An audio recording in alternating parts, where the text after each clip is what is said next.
la base para entender la fisiología, o bueno, la neurofisiología. ¿Qué es lo primero que tendríamos que saber? Es la unidad funcional como tal, que va a ser la neurona. Entonces, pregúntense a ustedes mismos, ¿por qué mi compañero o mi compañera de al lado le va mejor en fisiología o fisiopato? ¿Significa que tiene más neuronas o su cerebro es más grande? No. No. Es por la sinapsis. Es por la sinapsis. ¿Ya? ¿En qué sentido? Por las vainas de mielina. ¿En qué sentido la sinapsis? ¿Significa que tus compañeros no hacen sinapsis? ¿A qué te refieres? Los puentes de conexión. Bien. Supongamos,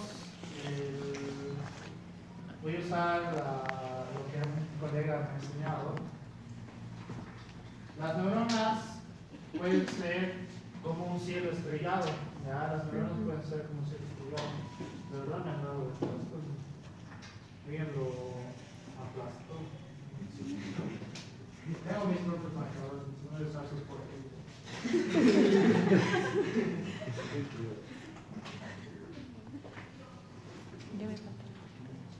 Entonces, las neuronas pueden ser como un cielo estrellado, ¿ya? Y lo irónico de todo esto es que todos tienen la misma cantidad de neuronas, a menos que ¿qué? No, un traumatismo no representaría menor cantidad de neuronas necesariamente. Bien, tendríamos que afectar a la unidad funcional como tal a través de dos trastornos que la fisiología celular te dice que el número 1 va a estar relacionado con la oxigenación y número 2 va a estar relacionado con la capacidad de formación de energía para la célula, que es ATP, ¿ya? Entonces, eso significa que en el nacimiento tendría que ocurrir cualquiera de estos dos eventos, ¿ya? Que va a ser una hipoxia al momento del nacimiento o una incapacidad de formación de ATP por algún tipo de trastorno, normalmente asociado a trastornos genéticos, ¿ya? Por el cual creo que en el caso de todos ustedes no es su caso. Entonces, eso significa que todos ustedes han nacido con la misma capacidad, ¿ya? Pero eso no responde a la pregunta de por qué a mi compadre, a mi compañera o quien sea de al lado le va mucho mejor en ciertas materias o tienen más habilidades que yo. Es porque cada disparo que vamos a tener o cada sinapsis que vamos a tener a través de cada neurona, esta va a tener la capacidad de tener con el potencial de acción, la capacidad de transmisión de esa información. Pero lo que en realidad tendríamos que hacer es empezar a unir toda esta capacidad en un solo camino, ¿ya? Pero ¿y cómo podemos hacer eso? ¿Cómo puedo unirlos? De la repetición. ¿Qué se llama eso? Repetir. No, ¿qué se llama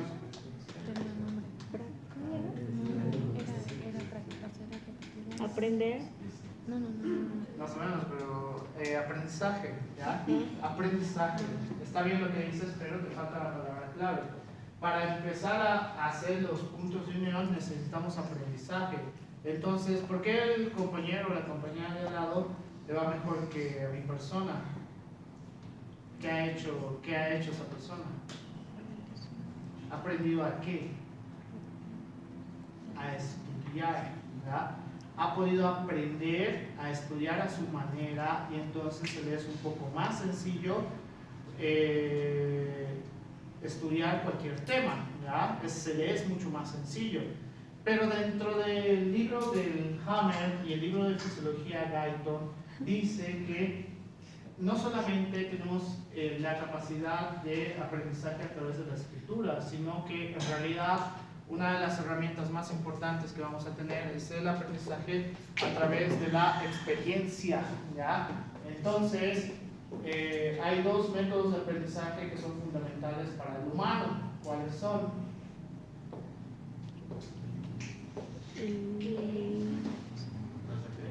Escribir. No. ¿Qué? No, eso no está relacionado con el aprendizaje. Miren esos dos métodos. ¿Por qué no han borrado esto de aquí atrás? Testículos o ovarios. Meiosis, endometriosis. Genética. O embrios. ¿Cuáles son las dos herramientas? ¿Cómo ustedes pueden maximizar su aprendizaje? Repitiendo. ¿No? Así practiques 100 veces no Era enseñando. es suficiente. O sea, no puedes llegar al máximo estímulo. Enseñando. Dicho de otra manera. Explicando. No. ¿Estás seguro que no? Explicando. Tengo mi compañero que es muy bueno, pero le encanta la mayoría, entonces disciplina no tiene. Disciplina no tiene, ya se ha hecho su especialidad. Refuerzos, en realidad, no solo el refuerzo positivo.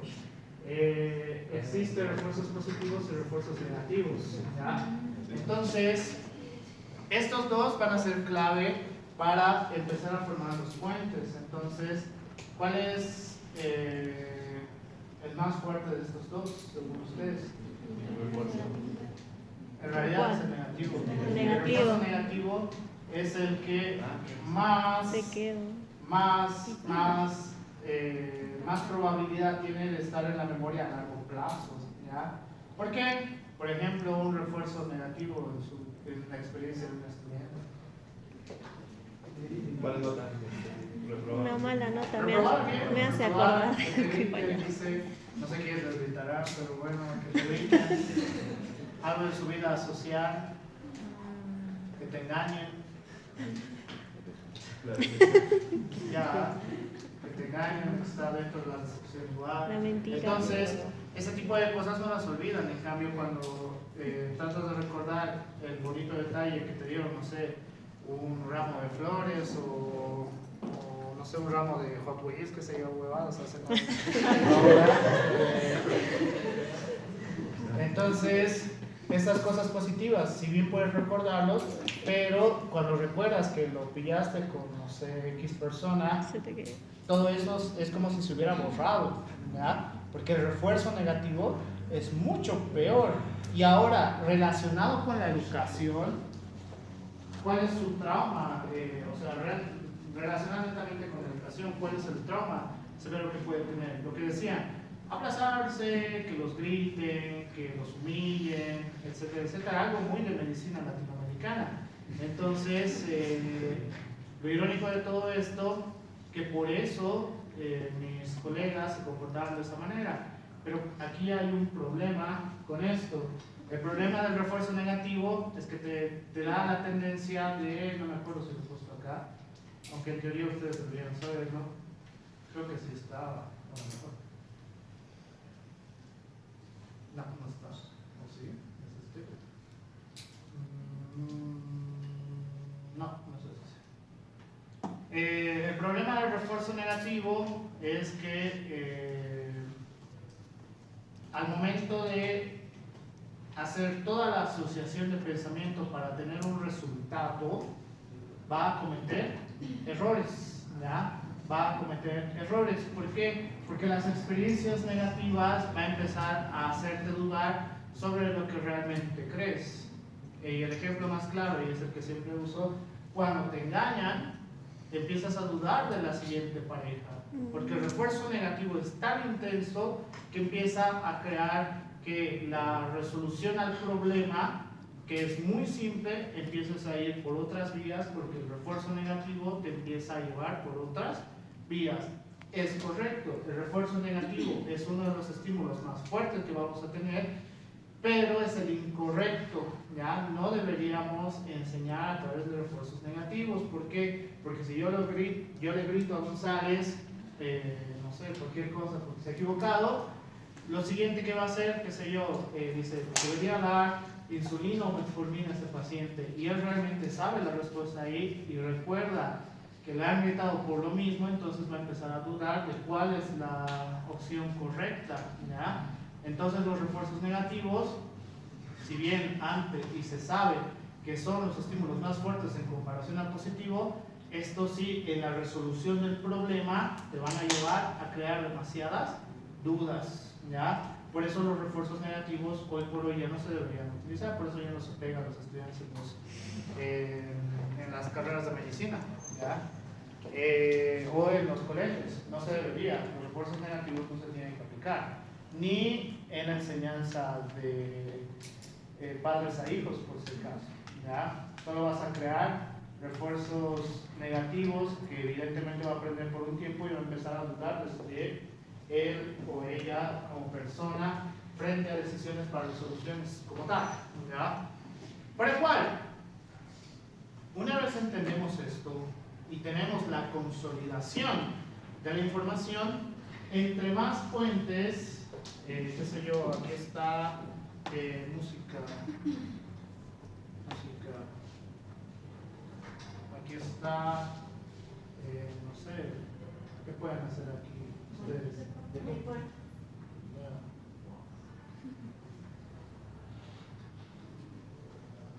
Entonces, entre más aprendizaje tengas sobre muchas cosas, vas a tener mayores habilidades porque tenemos la misma cantidad de neuronas, ¿ya? Todos tenemos la misma cantidad de neuronas, entonces lo único que puede suceder es que tengamos momentos en los cuales el potencial de acción sea insuficiente, ¿ya? Por ejemplo, que no necesito explicar esto otra vez, ¿verdad? Proceso de despolarización y repolarización. Fácil. Entonces, el detalle de esto es que hay momentos fisiológicamente y patológicamente hablando que podemos llegar cerca al punto de la despolarización, pero que de todas maneras es insuficiente para crear un estímulo adecuado y poder ver reflejado todo el aprendizaje y hacer tanto cosas manuales como en el pensamiento, ¿ya? Fisiológicamente, que puede evitar de que tengamos un pico alto de despolarización. Depende. ¿Algo más común? ¿Qué? Cansancio y traumas. La distracción. ¿Cansancio en qué sentido? No necesariamente. Eso ya es patológico. Recuerden, la ansiedad es patológica, no es fisiológica. Si tienes ansiedad, hay que verlo con un psicólogo psiquiatra si es necesario. Entonces, la falta de sueño, ¿no? En realidad, ya, falta de sueño. El no conciliar el sueño, porque falta de sueño es que no estoy durmiendo por el X motivo. Algunas personas no concilian el sueño, ¿ya? Entonces duermen 6 o 7 horas y de todas maneras amanecen cansados. ¿Por qué? Porque no están llegando a sueño profundo. Entonces, eso significa que el proceso en el cual deja de estimular, porque recuerden, esto va a estar estimulando constantemente, porque es el CPU, eso dice el médico, ¿no? Es el CPU de todo esto. Entonces, gracias a esto vamos a empezar a hacer todo lo que estamos haciendo ahora. Algunos se están moviendo, algunos están agotados, no sé por qué, algunos están grabando y algunos están hablando entre ustedes. De todas maneras, el estímulo sigue, ¿ya? Sigue y sigue y sigue. Por el cual, el único momento que este estímulo va a disminuir, no se va a quedar en cero, va a disminuir es cuando conciliemos el sueño, ¿ya? Y si hay un punto en el cual no podemos conciliar el sueño, ¿qué es lo que va a pasar? El estímulo continúa, seguimos utilizando ATP, y cada vez va a ser más difícil llegar a un proceso de despolarización adecuado que a ustedes les va a pasar. ¿Por qué? ¿Por qué a ustedes les va a pasar? No dormir. Bien, guardias de 24 horas. En Estados Unidos, en Europa y en México están tratando, pero en Europa y en Estados Unidos las guardias ya no se pueden utilizar como castigos. ¿Por qué? Porque mis colegas de allá entienden que desde un punto de vista neurofisiológico, si yo lo castigo a Suxo 72 horas en el hospital y no lo voy a dejar dormir, ¿qué es lo que va a pasar si lo necesito en una emergencia? No va a estar Va a tener 100%. dificultad para pensar, ¿ya? Va a tener dificultad para pensar. Entonces, por ese motivo, mis colegas en el primer mundo, bueno, prácticamente está mal decir en el primer mundo saben que ya no deberíamos hacer eso. En México están tratando de cambiar esto. En Latinoamérica probablemente en 20 años o en 30 lo hagan. Porque así es la situación, lastimosamente. Si se van hacia el otro charco, entonces tal vez vean lo bonito de estar allá, ¿ya? Pero en Latinoamérica todavía es muy habitual hacer estos castigos. Entonces va a haber un momento en el cual vas a cometer errores. Vas a cometer errores. ¿Y eso a qué te va a llevar? A un refuerzo negativo.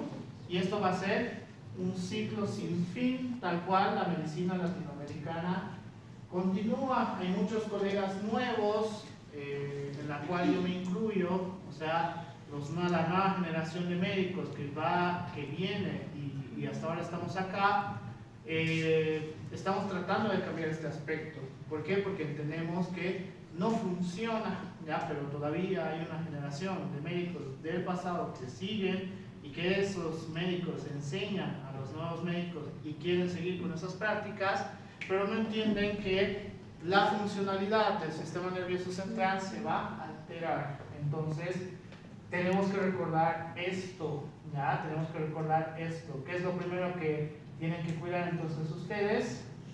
Los pilares de la salud, que son, bien, cantidad adecuada de sueño, que es ya de 6 a 9 horas técnicamente, como pico máximo, mínimo 6 horas, porque vas a llegar hasta 2 sueños profundos, que eso va a dejar un momento de descanso adecuado. Hasta las 9 horas puedes llegar hasta 4 sueños profundos. Cuando sobrepasas los 4, es decir, dormir más de 9 horas, el cuerpo se agota, ¿ya? El cuerpo se va a agotar más. Y lo que me preguntaban los de tercero, los peques, doctor, pero ¿y si duermo en el día, qué sé yo, tengo mi turno y duermo desde la mañana hasta la tarde, 9 horas, ¿es lo mismo? No, ¿por qué? Por el ciclo El ciclo circadiano, que el estímulo principal es la luz, nos ayuda a saber, como si fuera un reloj biológico, en qué momento del día estamos. ¿Y cuál es el problema de este reloj biológico? Tenemos una cantidad de secreción de hormonas y también de estimulación para potencial de acción, ¿ya? Así estemos muy cansados. Por el cual, si yo quiero descansar un poquito, ¿qué sí puedo hacer? Tomar siestas, que una siesta no puede ser mayor a 45 minutos. ¿Ya? No puede ser mayor a 45 minutos, porque si es mayor a 45 minutos, entonces vas a llegar a sueño profundo, vas a despertar y te vas a sentir más cansado, ¿ya? Porque no está el mínimo de lo que tendrías que tener en sueños profundos, a menos que sobrepases la cantidad de horas, que eso ya es perder todo el día, ¿ya? Y vas a estar despierto toda la noche, que es trastornos de mis estudiantes. No sé por qué. Entonces, la sinapsis va a ser uno de los papeles muy importantes que vamos a tener, en la cual, que supongo ustedes recordarán mejor que yo, vamos a tener la transmisión química y la transmisión eléctrica, ¿ya? Entonces, la transmisión química, que técnicamente es mucho más rápido en relación a la transmisión eléctrica. ¿Por qué? Porque esta puede estar potenciado a través de neurotransmisores, potenciado. Mientras que la transmisión eléctrica, y voy a usar el mismo ejemplo que uso todo el tiempo, que el chavo han debido ver, o sea, alguien toca el toma corriente con algo de metal, yo le agarro a ella y le voy a pasar corriente, ella a ella y así. La transmisión eléctrica es muy similar a este proceso, es una transmisión directa, que se abren los canales y podemos hacer la transmisión, muy asociado con transmisión de la información habitual, ¿ya? O sea, cosas que hacemos constantemente. Por ejemplo, el caminar, ¿ya? La caminata no necesita cambios muy abruptos, o sea, me refiero a una caminata típica que ustedes tengan. ¿Cuál es una caminata típica que ustedes tengan? Por ejemplo, en la universidad, porque ya conocen la universidad, no sé cuánto tiempo ya están acá, caminar de su hogar hasta la universidad, mismo proceso, o sea, ¿por qué? Porque va a representar menor cantidad de uso de energía. Entonces, al representar menor cantidad de uso de energía, va a ser mucho más factible para la transmisión como tal. Mientras que la transmisión química, que esta sí está relacionada con vesículas presinápticas y una parte postsináptica, las vesículas presinápticas van a tener la característica de aperturarse a través de canales de calcio y que estas puedan ir hacia la parte postsináptica y tengamos la transmisión, ¿ya? Eso es neurofisio. Entonces, técnicamente es un poco más veloz, ya en milisegundos. Igual ambos son veloces, no es como que uno es más atarantado que el otro, ¿ya? Entonces, simplemente la característica nos dice que dependiendo del neurotransmisor, por ejemplo, con excedente, con adrenalina o noradrenalina, pues el pensamiento puede ser mucho más rápido. Y algo que me dijeron ustedes, y les dije, depende. La hormona del estrés funciona en este espacio. ¿Por qué? Porque puede causar aumento de la transmisión de la sinapsis o una disminución de la transmisión de la sinapsis. Depende de qué.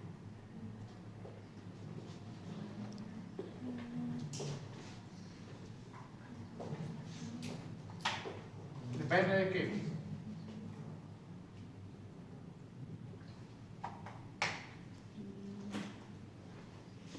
¿Es bueno tener hormona del estrés?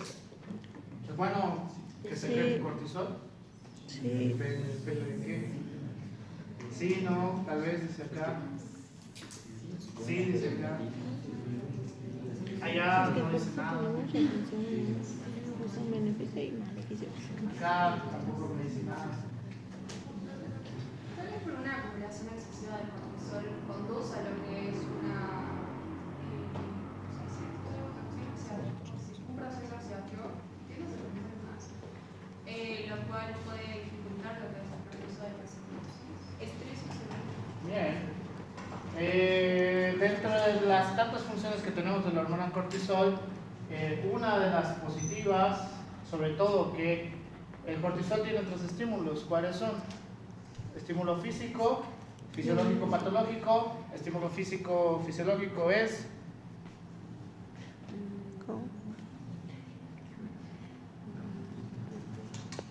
estímulo físico, fisiológico, ejercicio, bien. Estímulo físico patológico de la hormona del estrés.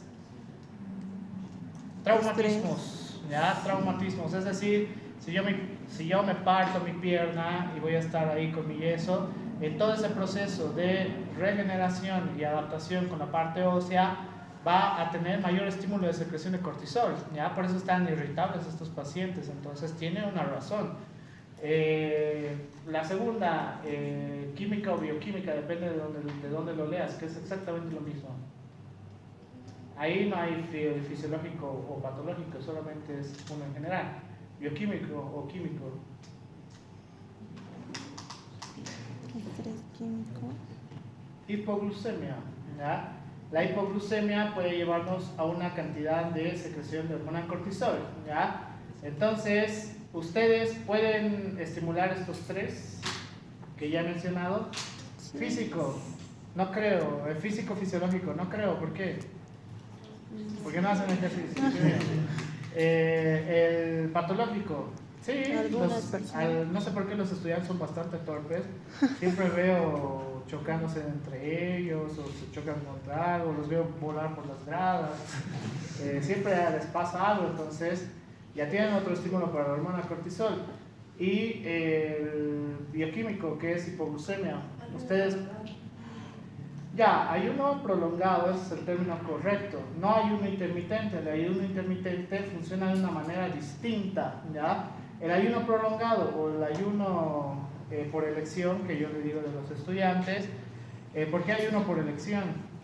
Porque no hay tiempo. Según ustedes no hay tiempo, pero es como que me despierto a las 7 de la mañana y mi clase es 7:30, obviamente no me va a quedar tiempo. Entonces, si tu clase termina a las 11 de la mañana, estás creando un proceso demasiado largo de ayuno forzoso, en la cual esto va a llevar a una disminución de la glucemia, y esto puede llevarte fácilmente a que aumente la hormona cortisol, por el cual aumenta el cortisol, estás estresado, por eso empiezas a estar irritable, ¿ya?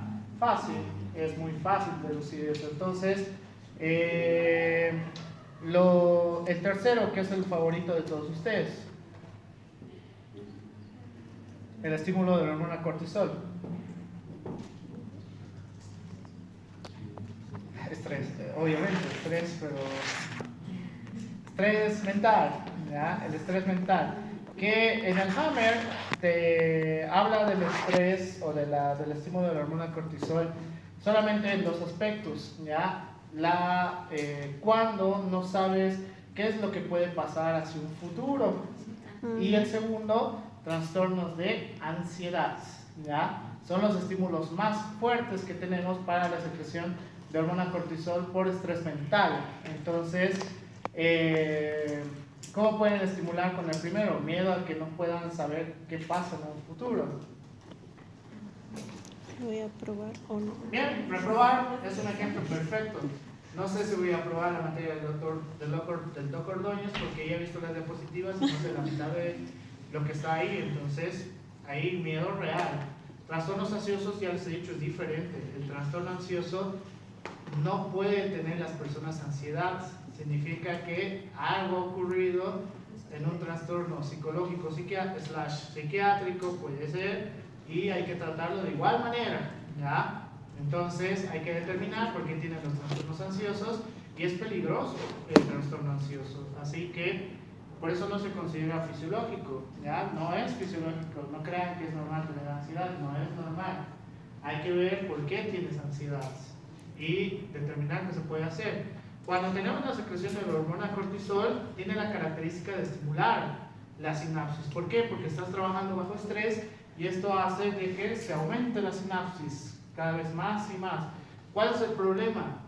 Que empieces a acumular demasiada hormona cortisol, como decía su compañera, y esto en un inicio puede ayudarte para un aumento de la transmisión de la sinapsis, pero ante tanto uso de energía ATP, porque la hormona cortisol gasta un montón de energía, esto va a empezar a reducirse. En vez de que sea 3 cruces de sinapsis, va a empezar a 2, va a empezar a 1, y ahora se torna en negativo, ¿ya? Por el cual aquellas personas que viven estresadas como si fueran ratas de laboratorio, cambien su estilo de vida, porque no les va a llevar tanto estrés a algo bueno, ya les digo, no les va a llevar a algo bueno, porque la hormona cortisol afecta hacia la parte de la transmisión sináptica en aspecto positivo y en aspecto negativo. ¿Preguntas? ¿Nada? A ver. Ya.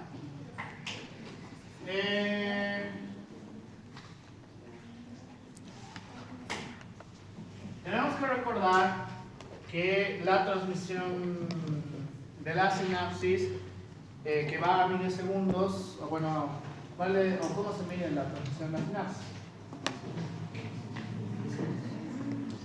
Ya, o sea, es una forma de decirlo, pero se mide de otra manera.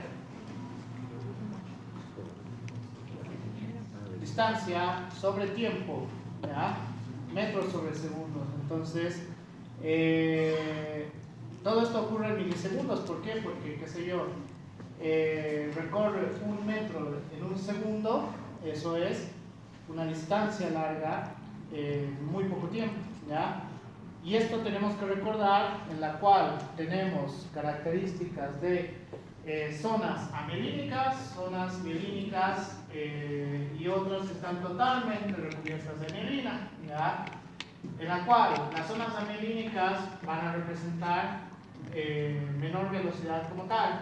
Las zonas mielínicas van a representar mayor velocidad, en la cual las que están totalmente recubiertas con mielina, con bandas de mielina, estas van a tener la mayor capacidad de transmisión, mayor cantidad de distancia sobre el tiempo, ¿ya?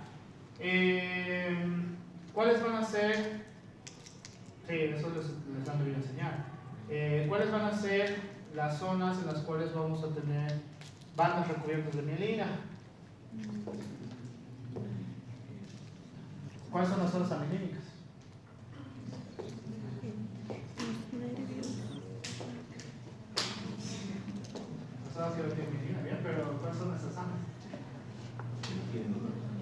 Claro, mielina. Ya, ¿qué más?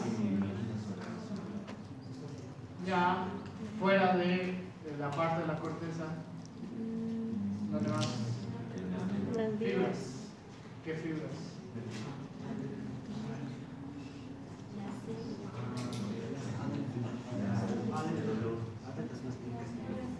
Ya son mielínicas, pero son como están las olas de Shaw o son como los glóbulos de Ranvier. Va a repasar eso, por favor. Es un cuadro que hay en el Gaito que está, ahí dice mielínicas, mielínicas. Te dice cuántos metros sobre segundo recorre, dependiendo de la característica, qué fibras, depende. Tipo 1, tipo 2, tipo 3, tipo 4, depende. A, B, C, D, fibras tipo C son las que normalmente están asociadas con El dolor crónico. el dolor crónico. ¿Por qué? Porque estas van a tener la característica como si fuera la célula de Schwann, no como este nódulo de Ranvier. Entonces, esto también es importante desde el punto de vista fisiopatológico. ¿Por qué? Porque si empieza a haber una disminución de la transmisión de la información, entonces eso puede estar asociado justo con una patología que vamos a ver en las clases de fisiopatología, ¿ya?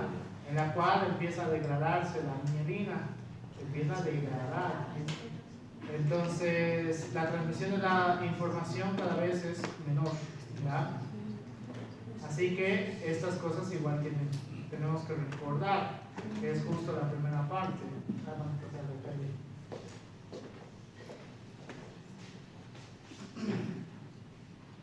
No. Bien. Pero, no menos importante, pero mucho más complejo, la neurofisiología motora, ¿ya? En la cual es muy importante recordar cómo a través de su formación micro hasta una formación macro puede darnos alteraciones, que igual está justo en las patologías que vamos a ver, ¿ya? Entonces, desde la fibra muscular, esto puede ser un trastorno asociado con incapacidad de estimular la fibra muscular, incapacidad de llevar la transmisión de las sinapsis, incapacidad de adaptación, incapacidad de estimulación a través de la neurona motora. Entonces ahí ya estoy hablando sobre 4 o 5 patologías probables, ¿ya? Preguntaré a ustedes porque en teoría deben saber por qué la fibra muscular es importante desde un punto de vista neurofisiológico. Por los mecanismos de dolor. ¿Qué son los túbulos T?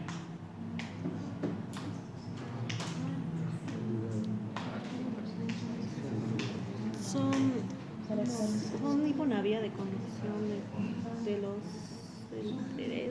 Entre cada fibra muscular vamos a encontrar los túbulos T, que estos van a estar o van a ser estimulados a través de canales de calcio, es decir, solamente necesitamos un estímulo de espiga. ¿Saben qué es estímulo de espiga, verdad? Un estímulo de espiga es un estímulo mínimo en el cual sobrepasa el potencial de acción, ¿ya? Entonces, este estímulo de espiga estimula los canales tipo T y hace que, como todo está lleno de canales tipo T, se apertura el calcio y estimula toda una gran fibra muscular, ¿ya? Toda una gran fibra muscular. Entonces, por eso, desde un punto de vista de la fibra muscular, y hoy por hoy lo es más, y agradezco porque está asociado con mi trabajo, necesitamos primero asegurarnos de que hay una formación adecuada de la fibra muscular, ¿ya? ¿Por qué? ¿Por qué? ¿Qué tendría relación con la neurofisiología motora? Voy a usar el ejemplo que he usado con los del preuniversitario, ¿ya? Los huesos van a ser solamente como si fuera un perchero, ¿ya? Estos solo van a dar una característica de dónde va a ir qué, ¿ya? La parte de los ligamentos y tendones son como poleas, ¿ya? Que hacen movimientos, pero la funcionalidad como tal la va a dar el músculo, ¿ya? Entre menos músculo tengas, menos funcionalidad vas a tener. ¿Cuándo puede ocurrir que tengan menos funcionalidad? Ya cuando empiezan a tener más edad, ya no solamente cuando sean viejos, ese es un error. A partir de los 30 años, y esto es un trabajo de investigación muy bueno que hicieron colegas, a partir de los 30 años existe una disminución en la formación muscular si es que no hacen actividad física, que probablemente va a ser 1 milímetro de disminución de músculo cada año, ¿ya? Hasta que lleguen a sus 60 años, por eso empiezas a tener sarcopenia, ¿ya? Esta es la asociación que se le está dando con la sarcopenia. Va pasando el tiempo, a partir de los 30 años, cada vez va a reducirse el músculo. No es tanto, 1 milímetro no es tanto, aparentemente, pero al llegar a tus 60 años, esto sí va a representar un problema de salud que se llama la sarcopenia. Entonces, es la única situación en la cual podemos tener sarcopenia. No, ¿cuál es la otra? ¿Quién ha llevado conmigo la anterior semana? Eso es diferente. Caquexia no es lo mismo que sarcopenia. El caquéctico tiene otra característica. Atrofia muscular, pero ¿por qué atrofia? La sarcopenia del obeso, que es el nuevo paradigma que tenemos ahora, la gran cantidad de tejido adiposo que tengamos y la poca formación de energía que tenemos y la formación de creatina hace que el obeso tenga demasiado volumen, pero cada vez se reduzca más la parte de la fibra muscular, ¿ya? Eso significa que ellos también van a tener una disminución en la funcionalidad, ¿ya? Entonces, la disminución de la funcionalidad en el obeso, cuando ya tiene sarcopenia en el obeso, crea accidentes. ¿Qué accidentes? Caídas. Bien, lo principal, y en los gringos se nota porque los gringos hacen videos graciosos sobre eso. Miren a este pobre diablo en la cual está paseando a su perro y su perro le jala la correa y ya no puede parar, se trata de volver a parar, de volver a estar de pie y no puede agarrar ni siquiera el perro ni la correa, ¿ya? ¿Por qué? Porque la funcionalidad que debería tener a través de la fibra muscular no está, para la cantidad de tamaño que tiene, es muy pequeño. Entonces la sarcopenia del obeso tiene ese problema, ¿ya? No solamente la sarcopenia por el adulto mayor, que eso es mucho más habitual en los gringos, que es el problema que tenían, hoy por hoy ya no tanto gracias a los inhibidores de GLP-1, pero el problema de la sarcopenia del obeso pues estaba creando problemas con traumatismos, ¿ya? Porque tenían caídas frecuentemente que ni siquiera podían ponerse de pie, o de repente saltaban sobre 5 centímetros y su tobillo se partía en dos, ¿ya? Que era muy habitual. Entonces, por eso han sacado la actualización sobre sarcopenia del obeso, que la anterior semana se les enseñó, creo, no me acuerdo. Bueno, fue a los de cuarto entonces. Ahí la sarcopenia del obeso, por eso es tan importante ahora, ¿ya? Ya no tenemos solamente sarcopenia del adulto mayor, también tenemos sarcopenia del obeso. ¿Por qué? Porque la fibra muscular se reduce. Pero ¿qué más podemos ver asociado con esto? De que la conexión que deberíamos tener con el nervio periférico esté dañado, ¿ya? ¿Cómo podríamos ver un daño con el nervio periférico hacia la fibra muscular? Ya, puede ser, se me ha ido la palabra que le dice el Hammer, ¿no parálisis como tal? ¿Sé a qué te refieres? Es como si lo partiéramos. No, el cerebro está asociado con la fibra, esto es con el nervio. Va por ahí, pero me olvidé la palabra, no me acuerdo después. No, anestesia es diferente. Anestesia es que no hay sinapsis a través de esto. ¿Ya? Esto es como si cercenáramos el nervio, que ocurre en algunos casos, sobre todo con traumatismos, ¿ya? Traumatismos severos. Entonces, recién vi un video de un pobre señor que lo atropelló un camión, entonces le causó un traumatismo severo en el cervical, que gracias a eso murió instantáneamente y no sufrió. Entonces, ¿por qué? Porque las posibilidades de sobrevivir a que te atropelle un camión son del 20 al 30%. Entre más edad tengas, es más bajo todavía. Entonces, lo mejor que le pudo pasar a ese pobre señor es que sea instantánea su muerte. ¿Qué más podría ocurrir? Que tengamos una alteración entre la interconexión entre la neurona motora y la neurona sensitiva, ya que es justamente acá. Entonces, si tenemos una alteración de esto, ¿qué es lo más raro que en realidad podría ocurrir? La neurona sensitiva no lleva la transmisión como debería llevarlo y, no sé, sientes comezón en la espalda y te empiezas a rascar en el pecho, ¿ya? Entonces, ahí tenemos una alteración. ¿Qué más?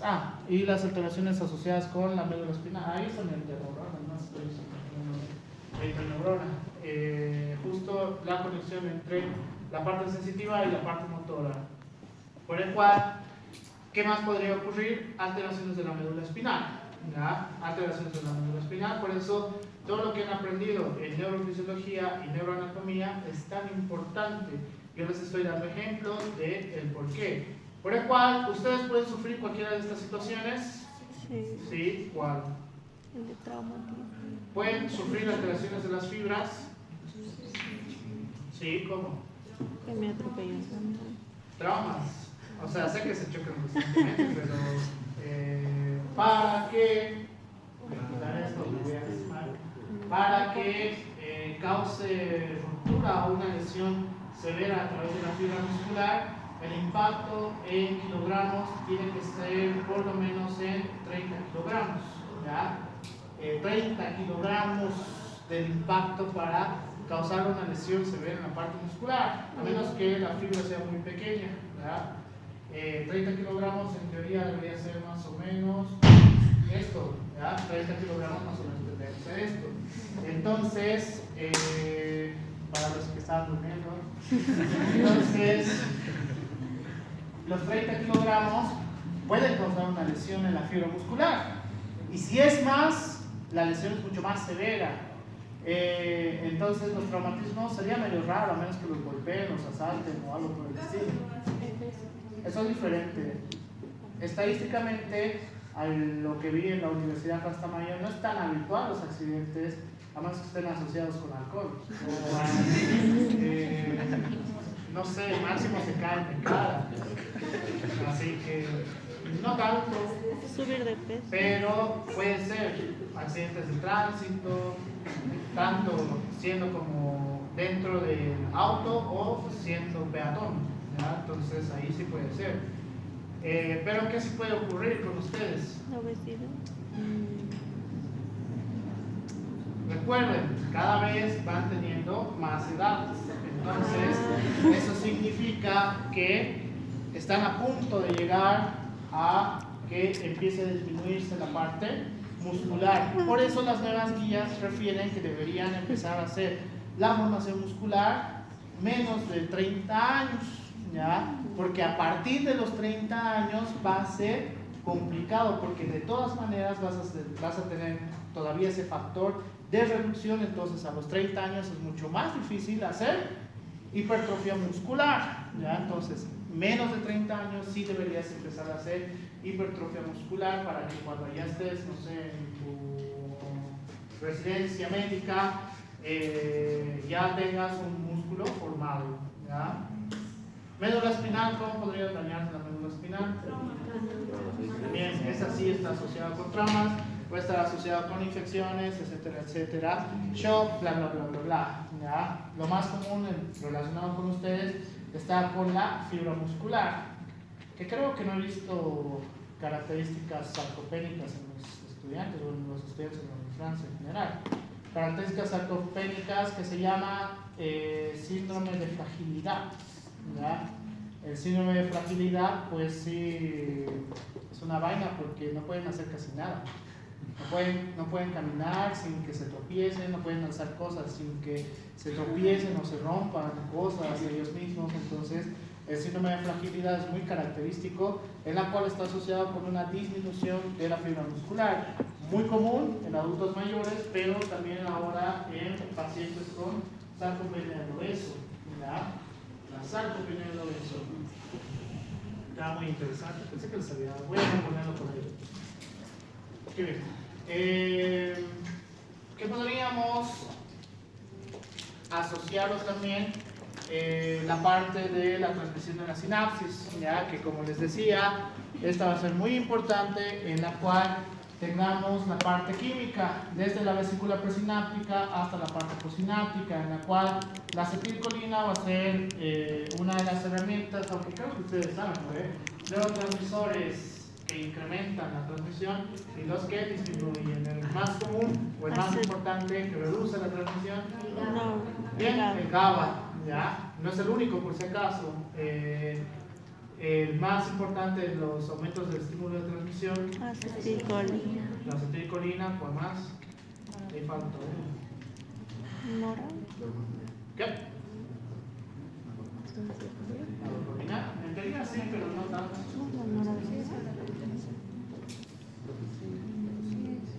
Ya, la acetilcolina lo vamos a dejar. Entonces, la acetilcolina, por el cual, dentro de una característica neurofisiológica, podemos ver que puede haber un daño en muchos puntos, por ejemplo, relacionado con síndrome de Lambert-Eaton, por generación de anticuerpos, en la cual daña la parte presináptica, antibióticos aminoglucósidos, que justo a un doc le ha pasado y no entendía por qué. Ahí puede existir, esto no significa que estos antibióticos sean malos, puede existir con estos antibióticos en los cuales empieza a crear una degeneración con la neurofisiología motora y puedes romperte el tendón de Aquiles, ¿ya?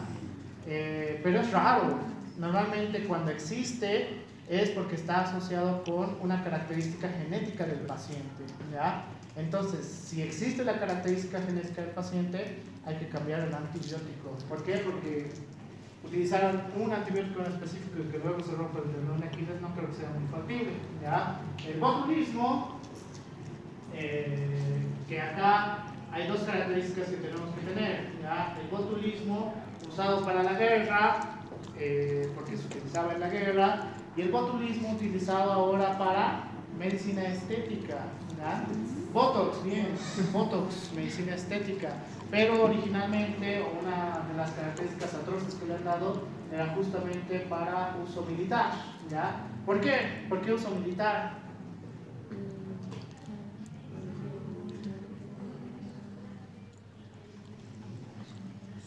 Porque Se supone, doctor, que en el caso del botulismo hay una liberación de toxinas a través de esporas y eso se encuentran en alimentos que se encuentran enlatados.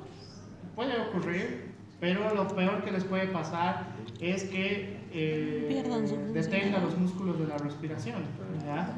Entonces, la característica de esto es que puede relajar los músculos, primero, contraer los músculos abruptamente, contracción de los músculos abruptamente, y se tensan tanto que en el caso de los músculos respiratorios ya no puedes respirar, ¿ya? En el caso de medicina estética, si lo ponemos, no sé, en músculos faciales de la expresión, si se empiezan a tensar, aparenta como que tienes un rejuvenecimiento, ¿ya? Un rejuvenecimiento. En la guerra se utilizaba para justamente a través de las toxinas llegue a soldados y se detenga la respiración, ¿ya? Lo cual está totalmente prohibido. Entonces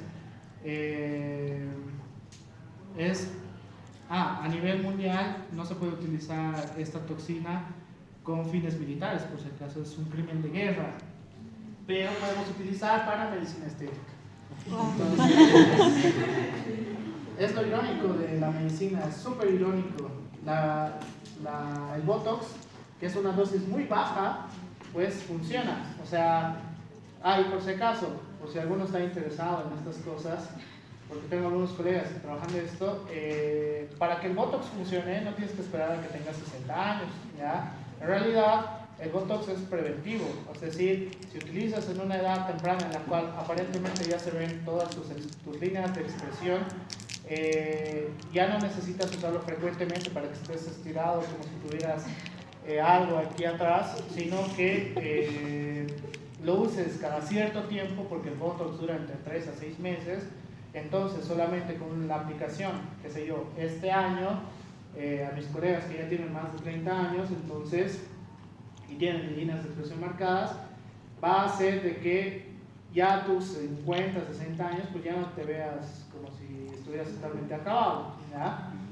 Como lo hace y lo hacían los de Hollywood. Por eso no se ven tan acabados como si pones a alguien de 60 que ha utilizado Botox tanto tiempo, ya no se ve como alguien que no lo ha utilizado, ¿ya? Y uno de mis favoritos, que es la miastenia gravis, que está relacionado con destrucción de las terminales sinápticas, la parte presináptica y la parte postsináptica, ¿ya? Por eso tenemos que entender cómo funciona la neurofisiología motora, que más adelante voy a hablar ya de la fisiopatología en específico. Este curso es muy caliente. Nazaria, las odio. ¿Preguntas? Pasamos hasta las 5.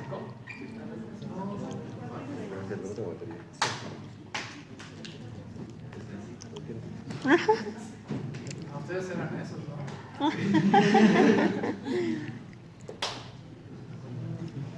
Hasta las 4. Probablemente supongo que lo vamos a tener porque tenemos mucho tiempo. Lunes, miércoles, jueves y viernes, ¿no? Dios mío, qué bueno que los lunes son del sol. Ya. Las áreas de Brodmann. Tenemos que recordar las áreas de Brodmann. ¿Por qué? Porque cada uno va a estar asociado con una función de área de asociación, ¿ya? Entonces, por ejemplo, una de las más comunes está relacionada con el área del lenguaje, que tenemos que aprendernos, que va a ser el área de Wernicke y el área de Broca, ¿ya? ¿Por qué? Porque las lesiones a este nivel, en la cual puede estar con apoplejía o puede estar relacionado con degeneración, neurodegenerativas, perdón,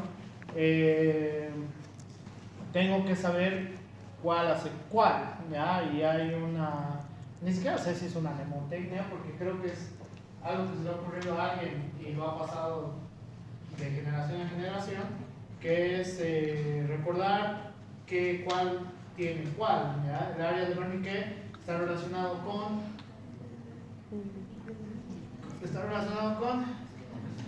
Escritura. allá escucho algo, pero es que no dicen. Está relacionado con El área de la escritura. ya, la comprensión de qué. Ya, la comprensión del lenguaje. El área de Broca está relacionado con la formación de palabras. ¿Ya? Wernicke, cuando daño el área de Wernicke, ya no entiende nada, ¿ya? Dice que no entiendo las palabras, En cambio, cuando tengo el daño del área de Broca, no puedo formular palabras, ¿ya? Es como que, según yo, estoy hablando de las áreas de Brodmann y en realidad lo que ustedes están entendiendo, exacto, entonces el área de Broca tiene estas características, por eso tenemos que saber todas las áreas de Brodmann, ¿ya? Y por ejemplo, las áreas sensoriales, que ya hablé en el anterior semestre y en teoría ustedes igual les he hablado, tenemos que saber cómo funcionan las áreas 3, 1 y 2 y las áreas 5 y 7, ¿ya? Que son las áreas especiales en teoría. Entonces, todas las áreas es muy importante recordarlas, no voy a decir aprenderlas porque en teoría esto ya lo saben desde Anato, Es muy importante recordarlo. ¿Por qué? Porque si yo les digo sitio asociado de la apoplejía, entonces está dañando el área 44 y el área 18 y 19 de Brockman, ustedes en su examen me van a decir, ah, ya, puede ser que tenga estas características, ¿no ve? Ojalá. Entonces, funciona de esta manera. Ya es importante recordar este aspecto. Que uno de los trastornos más comunes que vamos a tener sí es con las áreas del lenguaje, ¿ya? El área de Wernicke y el área de Broca. El resto es un poquito más raro. Puede ser apoplejías, ¿qué más puede ser? Trastornos neurodegenerativos, ¿qué más puede ser? Algo que se dijeron hace rato. Bueno, dicen constantemente, pero ahora sí entra en este. Bien, traumas cráneoencefálicos.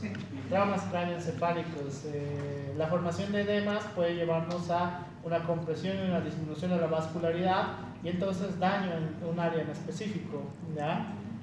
Por eso es importante saber cómo evaluar cada uno de estos, ¿ya? Saber cómo evaluar cada uno de estos. Entonces, ¿qué es igual a un aprendido? ¿Verdad? Porque ya han llevado serio.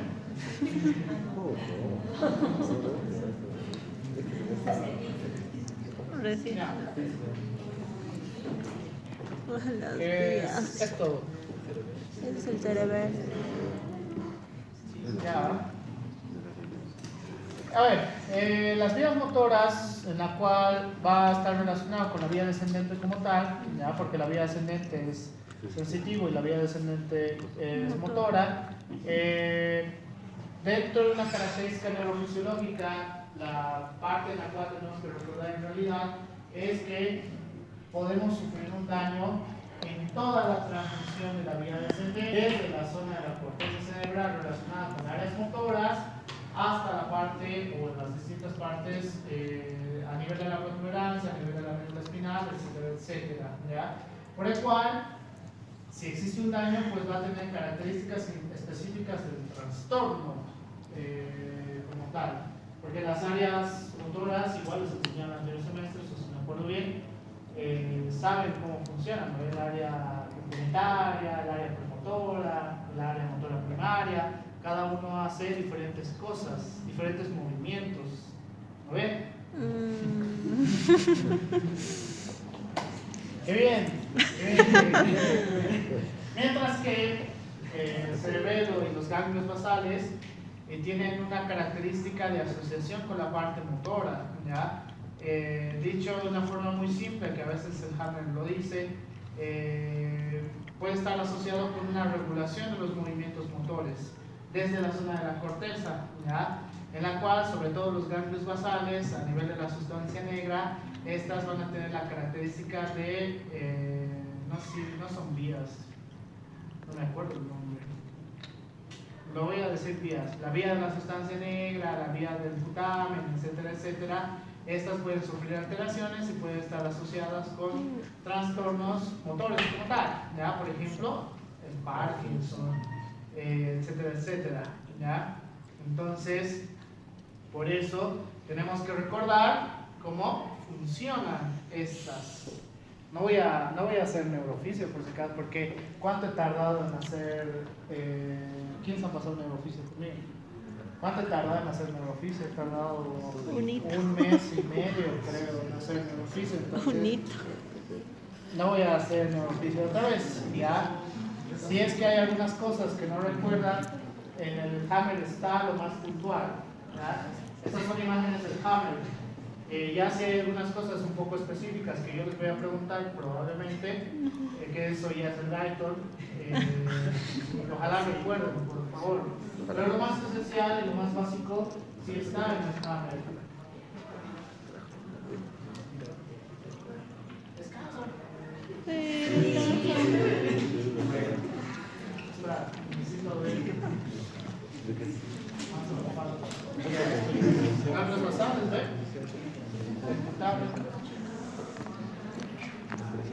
Aquí está el nombre, no está el nombre. Siempre me olvido cómo se llama. No son vías, son ciclos tampoco. No me acuerdo, lo voy a leer 8 veces esa parte, siempre me olvido, ¿no? La parte sensitiva, sensitivo, ya, Atrás. dolor, que eso no voy a hablar mucho tampoco, la visión, los niveles de conciencia. Conciencia. Ya, aquí empieza. A todos estoy bien, ¿no? En teoría ya puedo acabar hasta acá. Descansa. Sí. ¿Descanso o quieres acabar el Descansa. No, o sea, acabar la clase, porque si sigo avanzando, pues estoy adelantando 2 días por lo menos. Ya no venimos. ¿Faltan clases aquí? Sí. Igual ya saben que los tengo que sacar. Ah. No es mi culpa. Es lo que dictamina, porque igual, o sea, yo tengo que bajar, no sé qué materia les toca. El doctor va a recoger el kit de abajo, porque yo tengo que recoger mis credenciales, entonces igual no puedo quedarme y esperar al doctor. Lo único que sí, que creo que es un vacío legal, porque veo que se matan por entrar, está adelante, pueden dejar sus cosas si desean, pero entiendan que la puerta lo va a abrir el docente, o sea, si llega tarde, tal vez tu celular está 30 minutos adentro, entonces si te llama tu pareja tóxica y te dice, ¿por qué no me respondió? Saco yo, ¿ya? Yo tengo la culpa. No importa. Yo solo les aviso como estamos haciendo con algunos dos, de que si tienen clases